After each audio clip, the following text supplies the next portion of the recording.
Nakilala ko po si RJ, marami na siyang sa akin, itulong, naibigay. Mula ulo hanggang paa. Alam niyo, kung hindi ko ito nakilala, baka ako nakahubo ako ngayon. Sapatos, damit, short, binigyan ako niyan. Medyas po. Eto, si Charles naman to. Kung hindi ko nakilala na to, para kayong nakakita ng poging hubo. Hindi, joke lang. Pero adventure natin, mamimiss ko yun, syempre.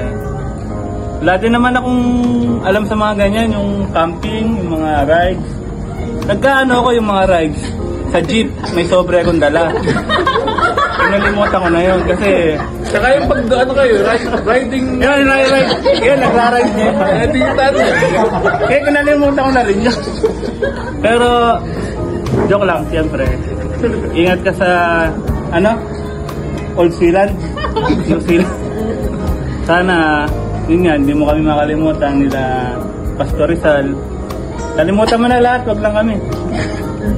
Hindi, siyempre, si Daniel, maasa sa'yo. Kami naman, ang gusto lang namin,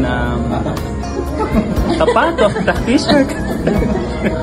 Hindi, joke lang. Siyempre, maging successful ka. Yun nga, sabi ni Austin, yung puso mo is to serve the Lord. Yung pinaka-purpose natin, sabi nga ni Billy Graham, napakinggan mo lang. Sabi niya, Lagi na si Billy Graham. hindi, laging dumadaan sa newsfeed ko eh.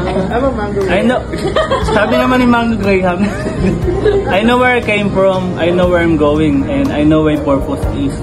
Sabi niya, sa Tagalog, alam niyo kung saan siya galing, alam niyo yung purpose niya, yung to preach the word, and alam niyo kung saan siya pauwi dun sa Creator natin.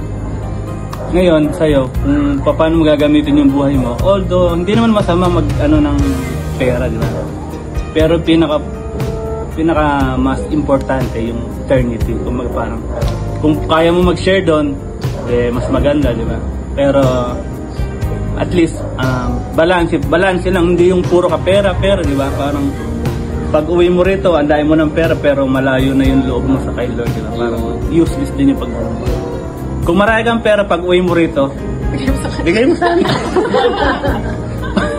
At least nakatulong ka. Hindi, joke lang bro.